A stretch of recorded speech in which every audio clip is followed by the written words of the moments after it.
and welcome to my podcast on real relationships. My name is Sophie Passon, and I am a relationship expert, international speaker, and best-selling author of the book The Other Half. I decided to start this podcast because, in my opinion, relationships are currently not being portrayed as what they really are. Whether you're watching the news, TV, or social media, the perception given to people is wrong. And my aim is to talk about what happens in the real world, talk about real stories, and listen to what real people think, do, or go through, as opposed to creating expectation of something that doesn't actually exist. I may not agree with everything that is said by my guests, but it is their chance to express their opinions and their stories. And here today we have got Alastair Hay, and we're going to talk about the relationship between the mental and the physical. Hi, Alastair. How are you? Hello. Hi, Sophie. I'm beginning to break out into a bit of a hot sweat because I'm thinking, is this really going to be about relationships? Well, in a random kind of way, isn't it? It is a relationship between the mental and the physical. It's got an effect on us. Yeah, it certainly does. Yeah, they They're linked. Well, my feeling is they can't really be taken apart. They can't. So before you go on, tell us a little bit about yourself, because some people may not know you. Goodness me, what do people want to know? I'm Alastair Hay. I have a business called Homeopathic Al. I have this tagline that says, "You are nature."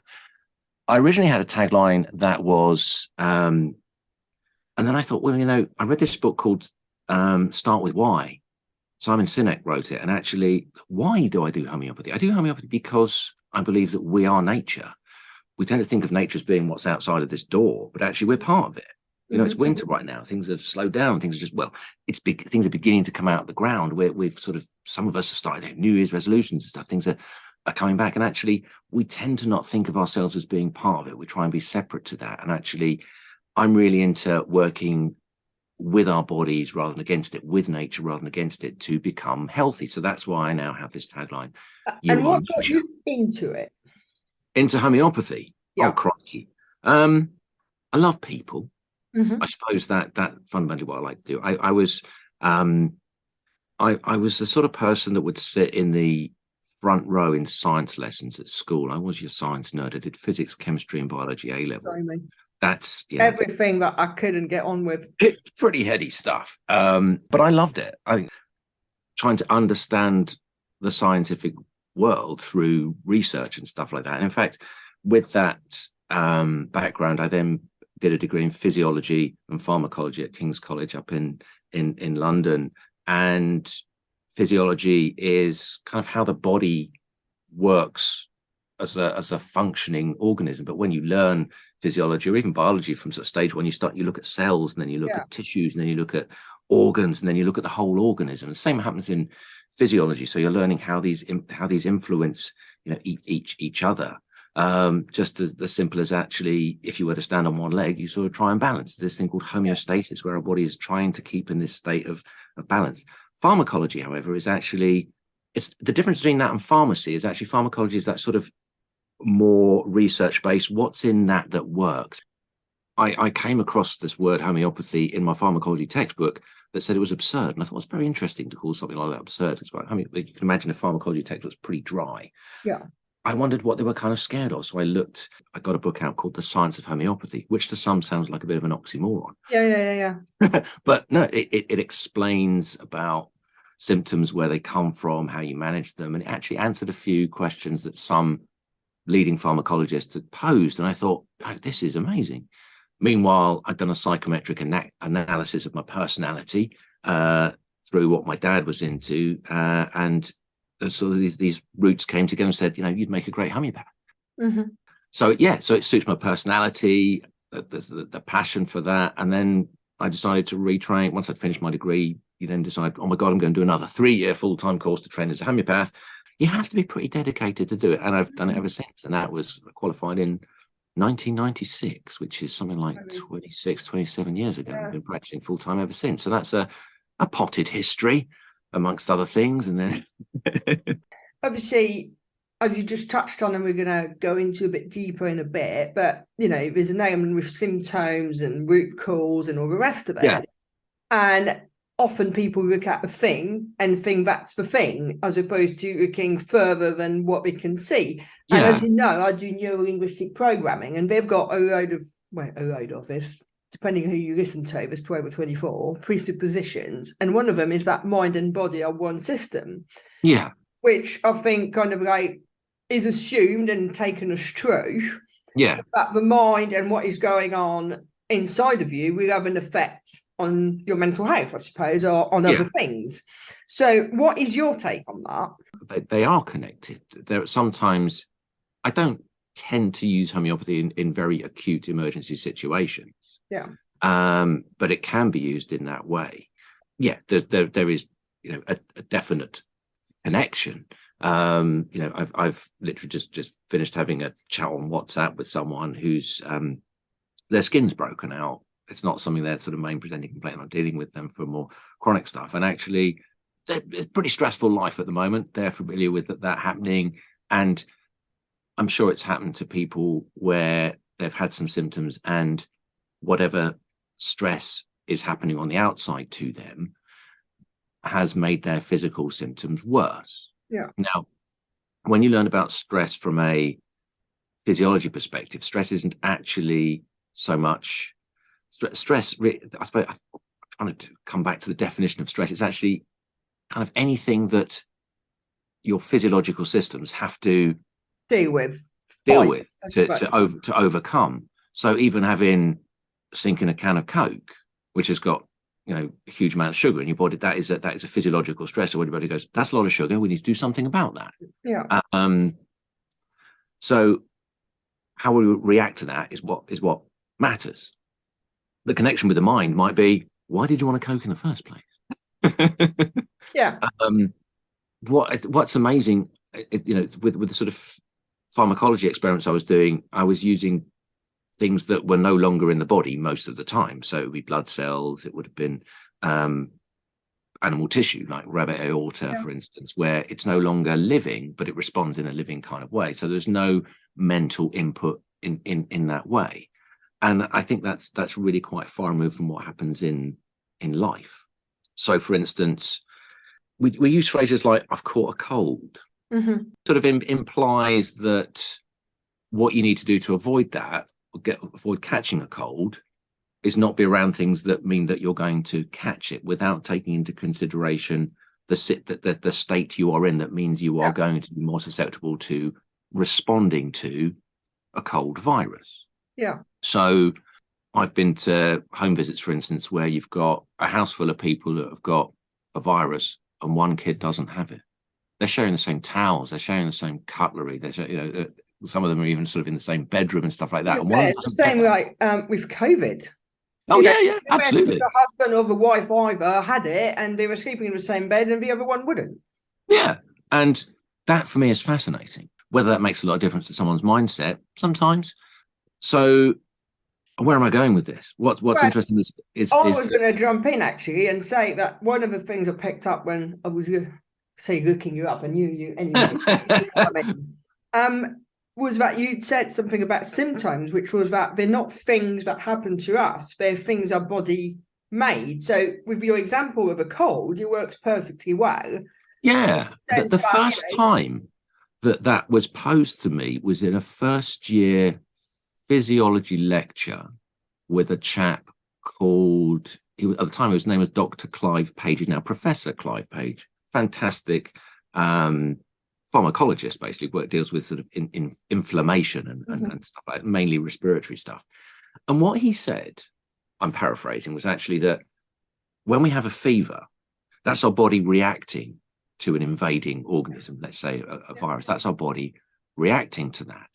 So when you take something to reduce that fever, you're actually reducing the body's defense. Reaction. As far as he was concerned, that has its place, but that shouldn't be the first port of call. Your body is doing what it's supposed to do in order to, and it was saying, you know, this is a bit technical, but it even changes things like the iron permeability of your cells and makes bacteria less likely to thrive. It helps increase these inflammatory mediators like interleukin-1 and stuff like this. But that idea that actually your body made symptoms was posed to me not as a homeopath, but as a pharmacologist, and that those sort of things went much further when I picked up that book, The Science of Homeopathy, in terms of symptoms happening from inside out. But of course, as we're saying with this example with people in the same family, you've got a bunch of people where they've been exposed to it and the body goes, I can deal with this without having to produce symptoms. Yeah.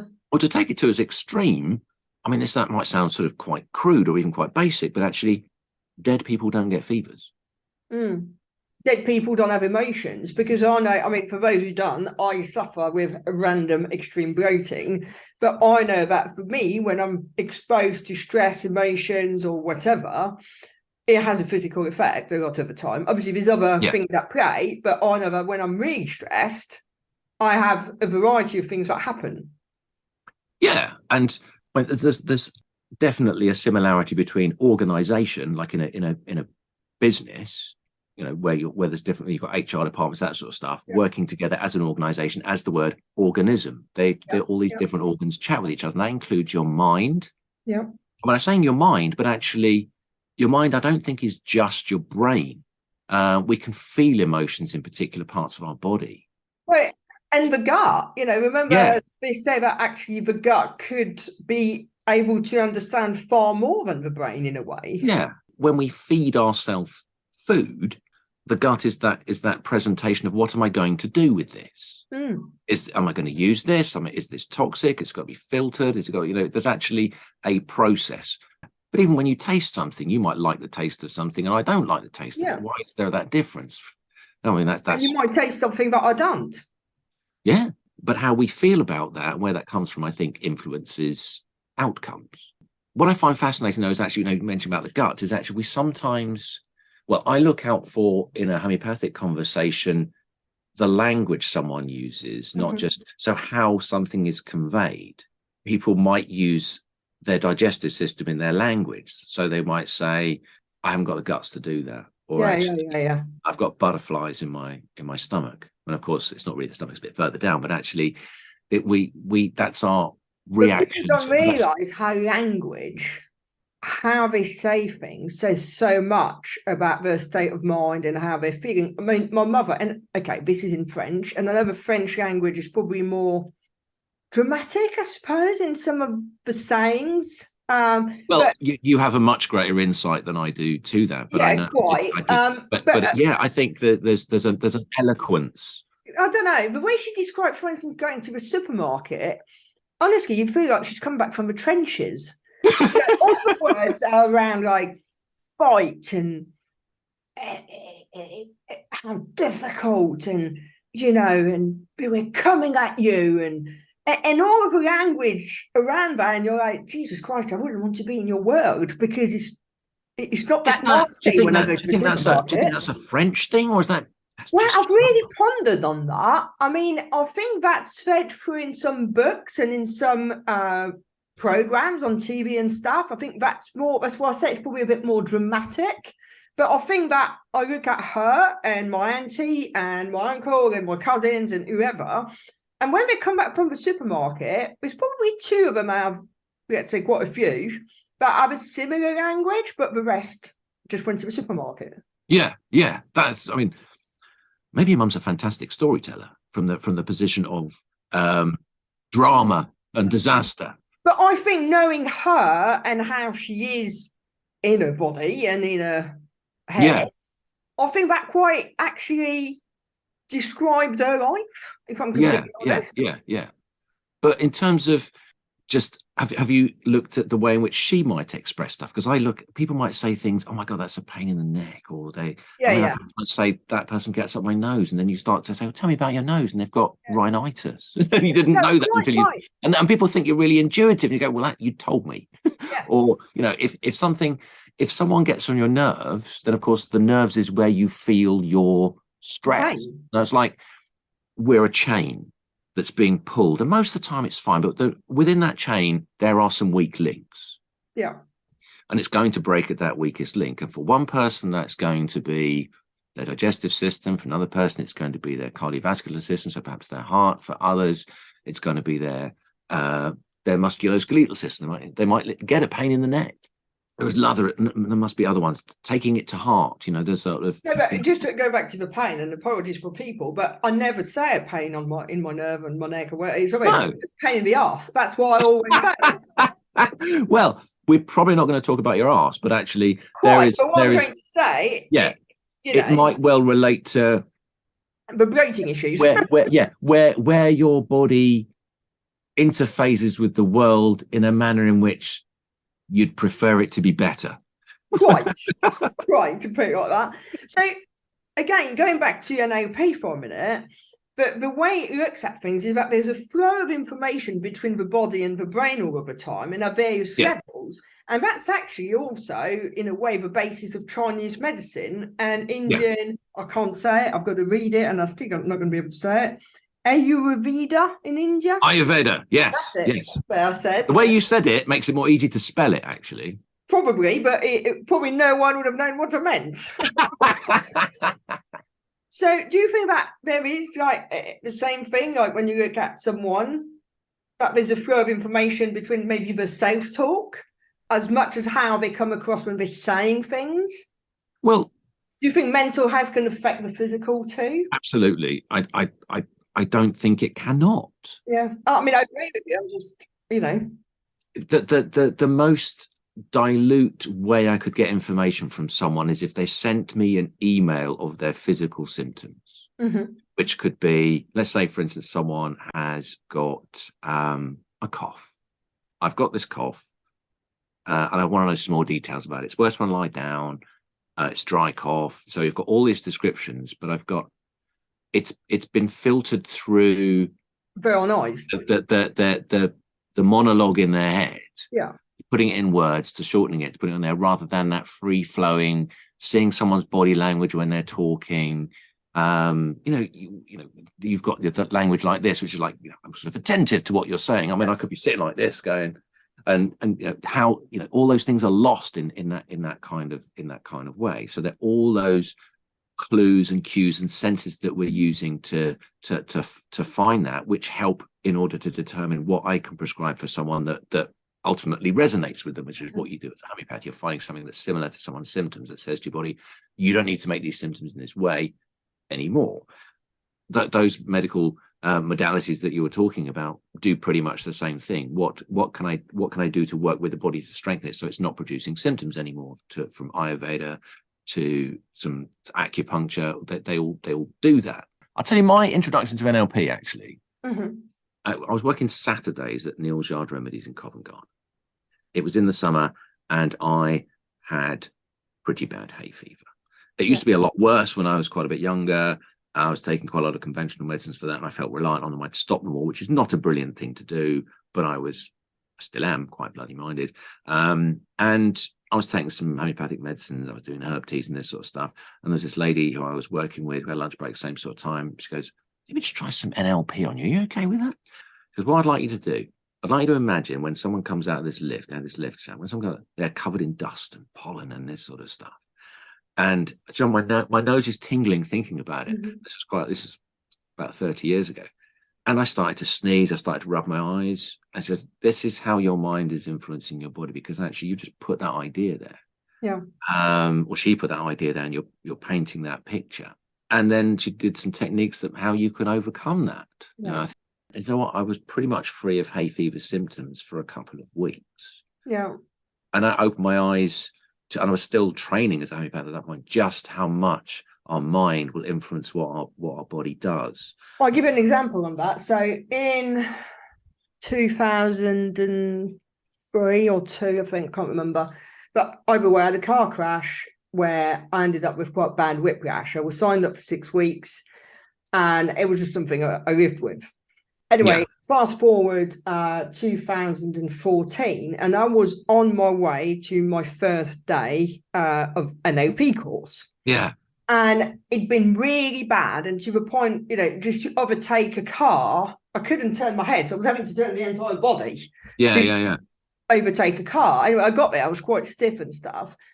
And she did a thing on me. And I remember, because I didn't actually know what I signed up for, if I'm completely honest with you, when I started, where she said to me, I'm just going to help you with it. And I went, I know it's okay now. It's actually a lot better.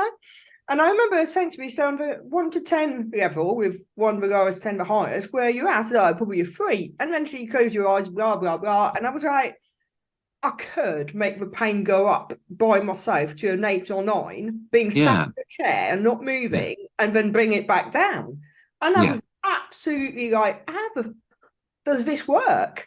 Yeah. You know? Yeah. And that, I think, not knowing what I signed up for to this like surreal experience, I was like, I need to find out more about this. Yeah. From a sort of physiological perspective, the parts that I thought were just incredible was that there's this, in the sort of 80s, 90s, there was this sort of emerging part of medicine, sort of integrative part of medicine, where it was called something like psychoneuroimmunology. Mm-hmm. It's all, I mean, nowadays it might be psychoneuroendocrinoimmunology. So it's basically the mind influencing the nervous system, affecting the immune system, and affecting your endocrine system, which is the hormones. And where all those meet in our body is at the base of our brain. You've got the thalamus, and then the hypothalamus, and then the pituitary gland, and those modulate all of our hormones, which influence output. So how we think and how we feel is influencing physiologically what our body is doing. Probably the easiest way of thinking about that is actually think about what it's like when someone says they love you and they mean it, or even if they don't mean it. What that feels like. They've given you nothing but vibration in the air, yet you have a response. Or if someone says they hate you, what does that actually feel like? And why? Why are you getting any response to just that in the air? That's incredible. It is, You can read a book that's got light bits and dark bits on squiggles on a page. That can move you. That can move you to tears. It can move you to goose pimples. Nothing in it. And what we do from a pharmacological perspective is we go, what we need to do is analyze this book and see what's in it. Rather than looking at the response of the person, the mind, how our body and how different minds will respond in different ways. I did actually listen to a track just before, so I need to get a bit pepped up. I can be moved by music. Yeah, I think we all can, to be fair, and in a positive or a negative way. Yeah, I could listen to 2 Carpenters tracks. After that, I'm rocking backwards and forwards and crying my eyes out. But going back to, what you were saying at the beginning about your nature, and I think I really feel nature's cycle. So winter, spring, autumn. I really feel them. And I think the older I get, the more I actually feel them. And either in sync or out of sync. I try to be in sync with, but I've got to say, there's always a bit. Autumn, we have the cozy nights, when the nights are early and it's all nice and candlelight and whatever, because I've got Christmas coming up. I like it so much in January and February, I've got to say. So what is it about January, February that isn't so good for you? I think it is, obviously you've got the sunlight element of things. But I think it's also, you still got a bit of winter before it starts warming up and everything wakes up again. Yeah. If we look at what the sun is doing, right? We've just come from a solstice, the winter solstice, just around Christmas, where the sun is still, everything is at maximum potential in the ground. And that's working towards the spring equinox, where night and day are equal. So things are changing that's at sort of maximum speed of the sun.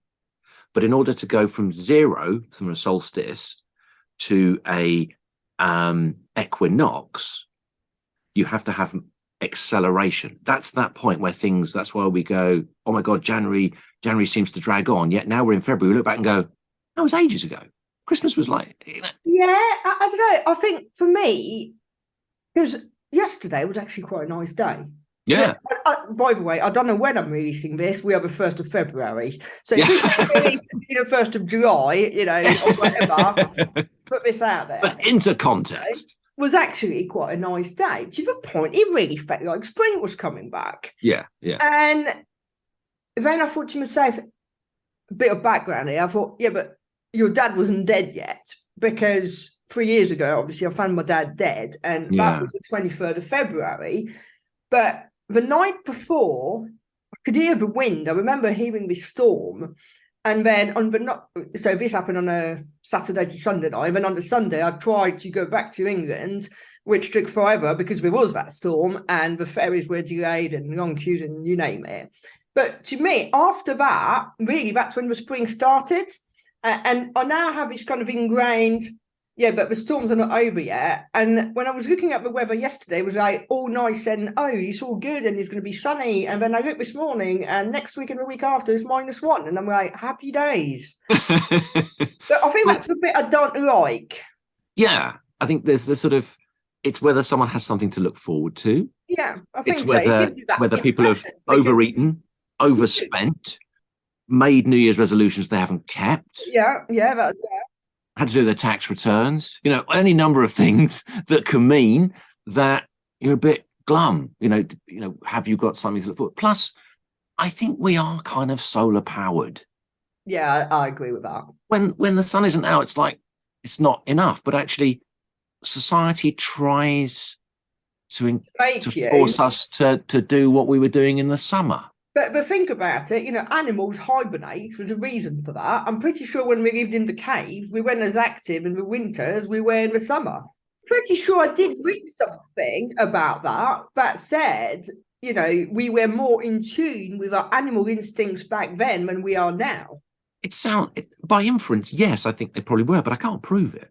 I don't know how you know. I mean, they didn't write it down and go, I'm going to bed now. But even using artificial light. I'm in this room till God knows what hour of an evening, and it's illuminated. Imagine what would happen if when the sun goes down, you start, things slow down a bit. You would, yeah. I even read something from quite a long sort of before the Industrial Revolution where you'd have 2 sleeps in 24 hours rather than 1. And I think when people started the Industrial Revolution, going to factories and stuff like that, then it was more convenient to have 1 sleep, 1 work sort of things. And actually, there are some references in pretty old text that talks about their second sleep. I'm like, what's this? Yeah, different life, isn't it? Like in the UK, we don't have a siesta. That seems like completely bonkers to me. But actually, it's a really good idea. But go back to nature. Obviously, homeopathy is a system based on the belief that the body can cure itself, isn't it? Homeopathy, what homeopathy literally means is similar suffering. Right. When someone presents a bunch of symptoms, be they mental, emotional, physical symptoms with me, the science of it for me is finding the homeopathic medicine that would produce those same symptoms in a healthy person when it was tested. So that's what's called a proving. Apparently a bad translation of the German word Prüfung, which means like a test. So that's the homeopathic equivalent of a clinical trial. So someone's presented with symptoms. What homeopathic remedy is the equivalent of that? So your body's produced a load of symptoms. That's your symptoms of the reaction. If I give you something that's a mirror image of that, your body doesn't need to react in that way anymore. Yeah. To get you to that point where we were talking about that kid in a house full of people with norovirus, he didn't have it and everyone else did. So you can get to the point where you're dealing with it and not having to produce symptoms, or producing symptoms in such a way as they're much more manageable. So in terms of, I'd say what it's doing is helping your body to heal itself with something that is a mirror image of your symptoms, be them mental, emotional, physical. And most of the people I see have at least 2 out of 3 of those things that need going on, unless it's a very acute situation where what first thing you're doing is basically say you're phoning an ambulance and then dealing with some homeopathy afterwards. Yeah, you don't go, let's have a little bit of arnica, this sort of stuff. Get an ambulance. The arm is hanging off. Maybe arnica is not the answer just yet. Yeah. So, and childbirth, that's another situation. But it's interesting with childbirth because actually you can have situations where someone giving birth is screaming the place down, saying, get out of my effing face, stuff like that, when they're being very angry. So you've got this emotional state where you've got someone saying, don't leave me, don't leave me, don't leave me. That's going to need a different homeopathic remedy. Despite the fact the complication, which is requiring homeopathic medicine, is the same, but how they're expressing that is different. Yeah. It's interesting about the mirror thing, because I think it's kind of also, I know it's not a mirror I'm just about to say, but it's kind of like light and dark, yin and yang, isn't it? Yeah. Because with an AP, a lot of the time someone's having really negative thoughts, for instance, you frame them. Yeah. And it's kind of the same, isn't it? Yeah. When your body's making symptoms, it's struggling. There's this great phrase that I read in a book called Homeopathy and Human Evolution. I've probably read it 3 times. Every time I read it, I understand a bit more of it. But there's this summary to one chapter where the chap who wrote it, a chap called Martin Miles, wrote, "Disease is the unwillingness to fulfill the will of your own spirit." Like, that's pretty heady to get you. That's quite heavy, yeah. Yeah, it's like, okay, I've just come from doing a degree in physiology and pharmacology. This is kind of out there. Yeah. So saying, this is also the guy that's trained to be a homeopath. He did research on herbs and actually was the sort of guy that would still be wearing a flowery shirt, playing outside. So I was still drawn to that, but thinking in that sort of terms was kind of out there. But it's true. The symptoms stop us from doing stuff. And it's very interesting to ask someone, what happens if this gets better? But I think the other thing as well is sometimes you look at a symptom, let's just take a headache for argument's sake, because that can be a symptom of so many different things. And sometimes people just say, I've got a headache. They don't look further to what the deep root cause of that headache is, which could be... It would sound quite strange for someone to say, I've made a headache. Yeah, no, quite. If I get a headache, which isn't that often, but if I get a headache, it's either because I went to bed too late, or got up too early, or I haven't drunk enough fluids. Yeah. So what I should probably say, rather than I've got a headache, is actually I deserve a headache. Yeah, quite. I've earned a headache. But you know what I mean? Yeah. A headache can also be just a headache. It could be a migraine. It could be hormonal. It could be a sign of a cold. It could be completely different. It could be a sign of stress. But people don't dig further. They look at the symptom as what is, as opposed to what it means, I suppose. It's the meaning of a symptom, isn't it? Well, what we'd probably do from a sort of mainstream perspective is, I've got a headache, I'm going to take something to get rid of that pain. Yeah. So I don't have a headache anymore.